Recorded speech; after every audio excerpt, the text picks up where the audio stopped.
In this video, I'll show you how to fix the USB debugging feature not turning on your Samsung Galaxy A07. So if you've gone to enable USB debugging and you notice it's grayed out, this is because auto blocker is currently turned on your phone. Now this is the system protection that simply blocks any USB debugging from happening, as well as protects your device by enabling app protection and all sorts of things. But because of that, USB debugging is then turned off. In order for you to enable USB debugging, you have to start by navigating to Settings, selecting Security and Privacy, and then tapping on the toggle next to Auto Blocker.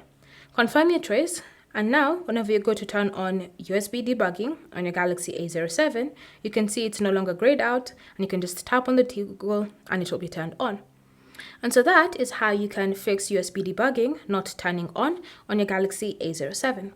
Thanks for watching, and I'll see you in the next video.